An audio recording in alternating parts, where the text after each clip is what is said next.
What if the thing you sacrificed everything for, your time, your peace, your very sense of self, was ripped away with a single, cold-blooded message? What if the place you called home for a decade, where every keystroke and sleepless night built the very foundation of a billion-dollar empire, erased you as if you never existed? And what if, just days later, the empire began to crumble? Without you. One message. A Saturday morning. A life flipped upside down. But this isn't just about betrayal.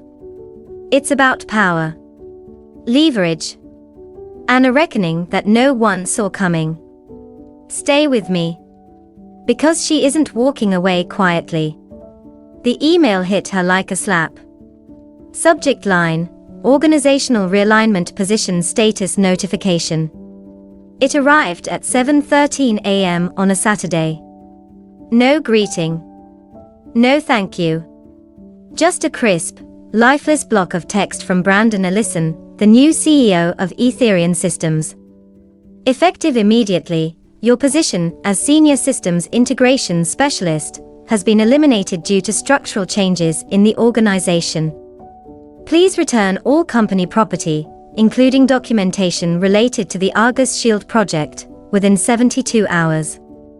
Ivy Quinn stared at her phone, fingers frozen above the ceramic mug warming her palms. The coffee inside had long gone cold. Her chest tightened. A slow burning heat curled in her stomach, spreading like fire under her skin.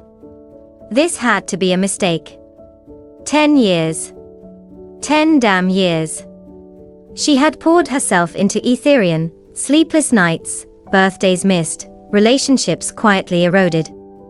She had been there before the first line of Argus Shield was even written. She helped build it. Every framework, every protocol. Her fingerprints were buried in its code like invisible ink. And now this. Another ping. Per company policy, we ask that you delete any confidential materials from your personal devices and schedule a time for IT to collect your laptop and badge. Her breath caught. She dropped the phone onto the table as if it had burned her. Confidential materials. She nearly laughed. Argus Shield wouldn't exist in its current form without her. The silence of the apartment felt deafening. No whirring of her dual monitor setup. No buzzing Slack messages. No reminder pings about daily stand-ups. Just her, and the gaping void where her career used to be. She stood up, hands trembling, and walked over to the window. Austin's skyline shimmered under the morning sun, mocking her. In a different reality, she'd be prepping for Monday's briefing with the architecture team. Instead, she was watching her identity get wiped out with 2 cold-blooded paragraphs. She clenched her fists, the sting of betrayal sharper than she expected. You gave them everything, Ivy, she muttered to herself. And they gave you this. Her thoughts spiraled. The mortgage. The rising interest rates. The new car she shouldn't have leased. She wasn't 24 anymore, she couldn't just bounce back. And the tech world. It didn't welcome experience. It worshipped disruption. Youth. The next shiny thing. She'd seen it coming, in whispers and changes. Her name removed from project dashboards. The promotion that never came. The increasing number of meetings she was no longer invited to. But part of her had held on. Believed that loyalty would be recognized. How stupid. But beneath the grief, beneath the humiliation, something darker began to stir. They just made a mistake. A big one. And soon, they'd realize just how big. 10 years ago, Ivy Quinn had walked through the front doors of Etherian Systems with a borrowed blazer, a hand-me-down laptop bag, and a head full of ideas she didn't yet know how to express. She started at the bottom. Junior systems support, entry level, mostly ignored. The kind of job where you fixed printers, answered forgotten tickets, and smiled through meetings you weren't invited to speak in. But she was fast. Relentless. Obsessed with solving puzzles no one else had the patience for. Richard Ellison, the original CEO and founder, noticed. He was old school but sharp, and had a particular appreciation for people who didn't just talk tech, but lived it. He started inviting Ivy into deeper conversations. Then to early planning sessions. Then to the war room meetings that birthed Argus Shield, Ethereum's revolutionary data protection platform. Ivy wasn't just part of the team, she became the heartbeat of it. She mapped vulnerabilities before they surfaced, built fallback protocols no one else considered. She didn't just write code, she saw through it. Understood the rhythm of its logic like music. And people noticed. At least the old guard did. Her name never appeared in press releases. She wasn't the one on stage at the cybersecurity summits. But behind closed doors, when something broke, or worse, when it almost did, they called for Quinn. She earned the trust of the veterans. Engineers like Miles Carter. Product managers who relied on her judgment. Even Richard himself once said in a quarterly review, "If I had 3 more Ivy Quinns, would be 10 years ahead of schedule." Then Brandon arrived. Fresh out of Harvard. Slick. Charismatic in that overly rehearsed TED Talk kind of way. The kind of guy who quoted Elon Musk and wore all birds to board meetings. At first, Ivy gave him the benefit of the doubt. Maybe a little change would be good. Maybe he could bring in capital, partnerships, scale. But the changes were swift and surgical. The old engineers started disappearing. People with grey in their beards and war stories in their eyes were suddenly pivoting to new opportunities. In their place came 20-somethings with titles like Digital Innovation Evangelist and Agile Transformation Consultant. Ivy's office moved from the 5th floor to the basement annex. Temporary space while we reconfigure the workspace model, Brandon had said with a smile. She stopped getting invites to core design meetings. Projects she'd led were reassigned. When she flagged undocumented anomalies in the Argus update logs, Brandon had waved her off with a laugh. This company needs forward-thinking innovation, Ivy. Not outdated caution. That one stung. She tried to adapt. Took a crash course in the trendy new tools. Started using their flashy internal social boards. Posted insights. Reshared team wins. Smiled in the elevator. It didn't matter. She had become a ghost in her own house, silently watching as everything she'd helped build was rebranded, reskinned, and slowly degraded by hands that didn't understand what they were holding. And yet, she stayed. Because some part of her believed they'd remember who she was when it mattered. She was wrong. On the 3rd day, her phone rang. It was 6:42 a.m. She hadn't even poured coffee yet.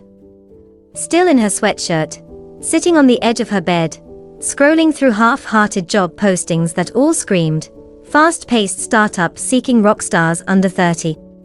The caller ID made her pause. Miles Carter. She hadn't heard his voice since the last staff cut. He was one of the few old dogs who'd managed to hang on by sheer technical brilliance. A quiet warhorse. Loyal. One of the few who never treated Ivy like an accessory. She answered. Miles? His voice came through, raw and panicked.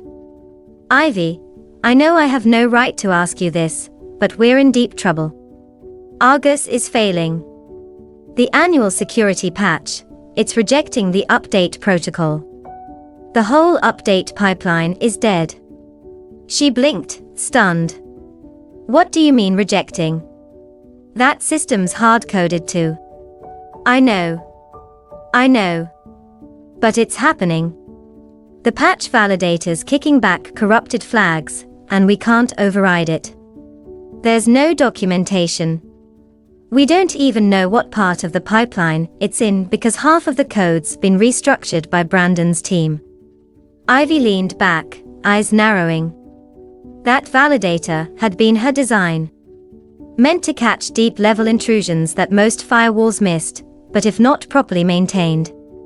You're saying the core is rejecting its own patch? Yes. His voice cracked. And the clients, our biggest ones, are locked out of the system until we fix it.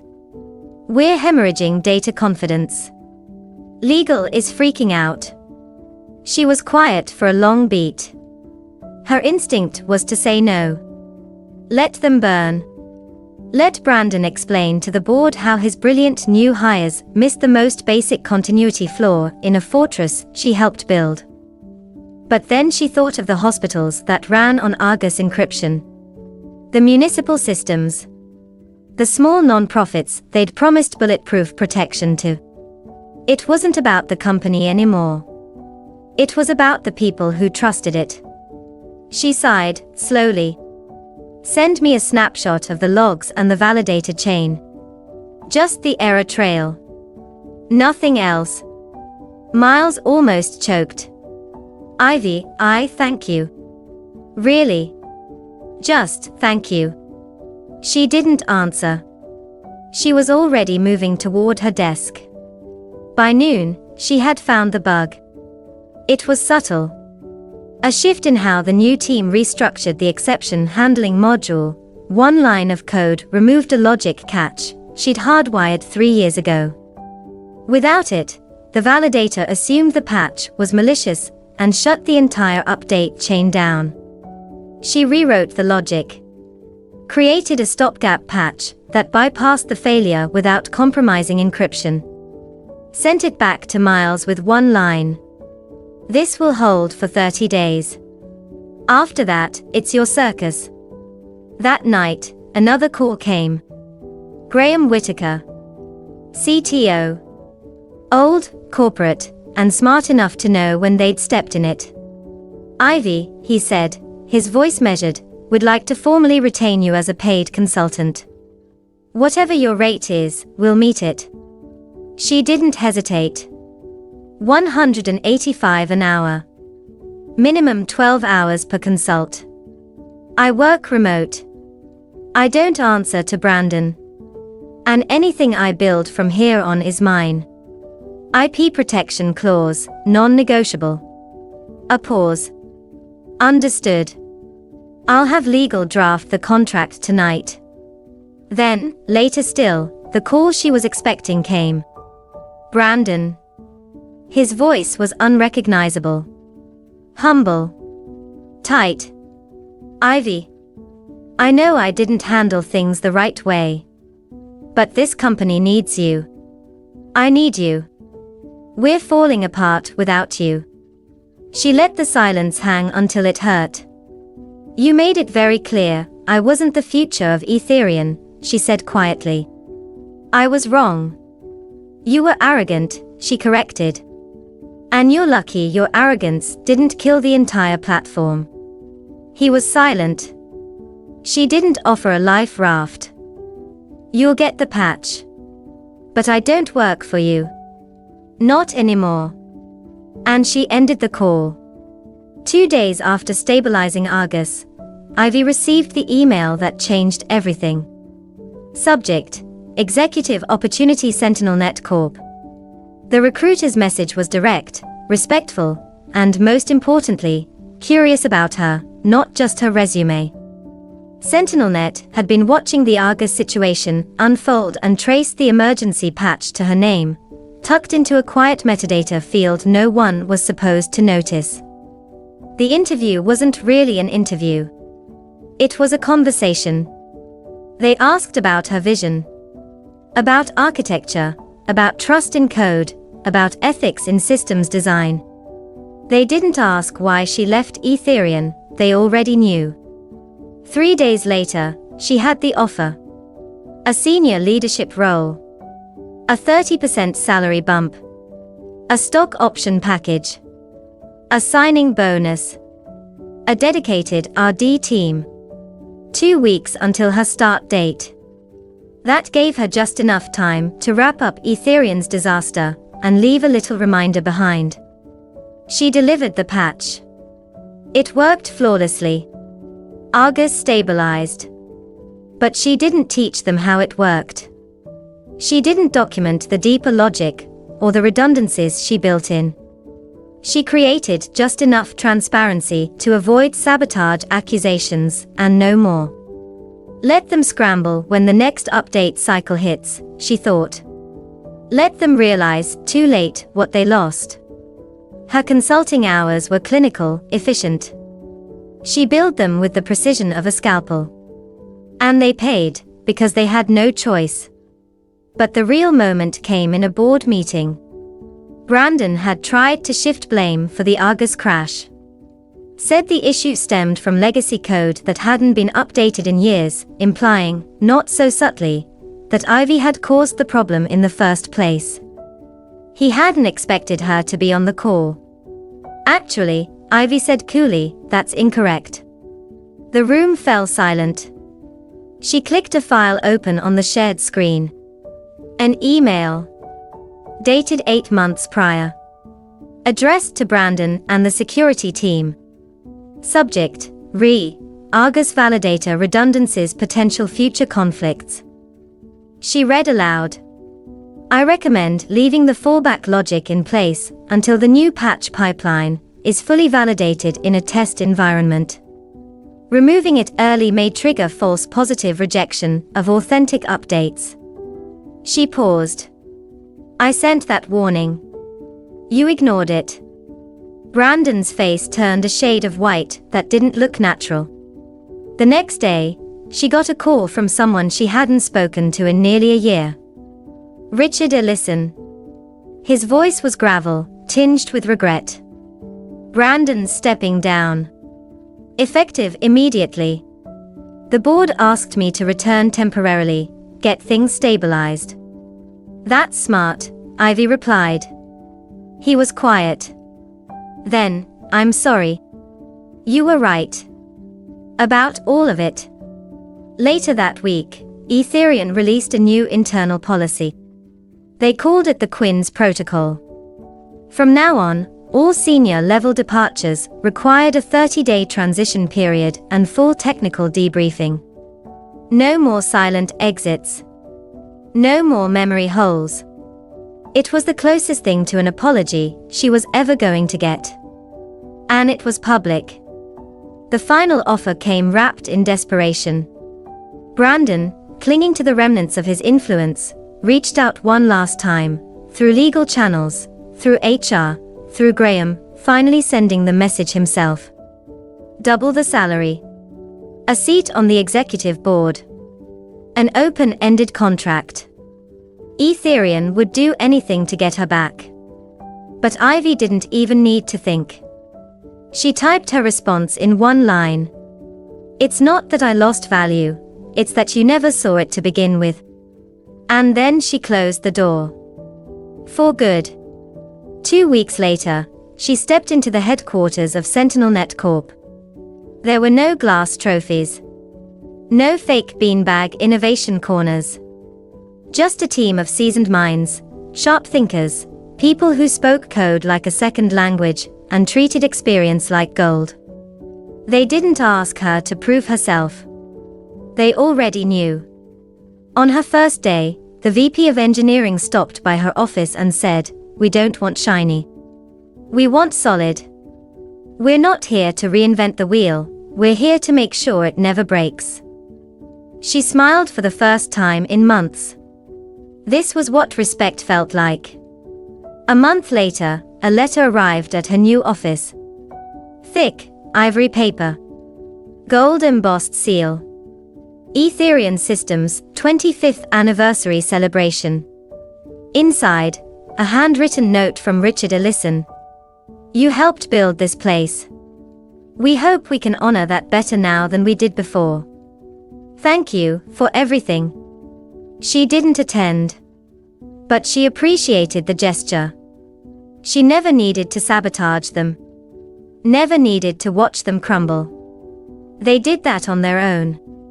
Her victory wasn't in seeing them fall. It was in rising above what they couldn't see, what they refused to see. And now, she was just getting started. Because power isn't always about who's in the room. Sometimes, it's about who walks away, and who they become when they do. A job title doesn't define your worth. A cold email on a Saturday morning doesn't get to erase years of dedication, brilliance, or the fire that drives you to build something that matters. Because real value, it's not always flashy. It's not always loud. Sometimes, it's the quiet force holding everything together, and people don't realize it until it's gone. Experience and deep knowledge aren't relics. They are irreplaceable foundations. And when those are cast aside for the sake of disruption, what's left is often chaos wrapped in buzzwords. This isn't just a story of revenge. It's a story about power, the kind that doesn't scream, doesn't burn bridges, but walks away and thrives. Success can be the sweetest retaliation, not because it hurts others, but because it proves you never needed them to begin with. So here's the truth. Your worth is not defined by a layoff. What you've built, what you know, cannot be replaced overnight. You don't have to destroy what failed you, becoming stronger is victory enough. Know your value. Own it. Never let anyone make you feel small in a space you helped create. You are not disposable. You are the blueprint.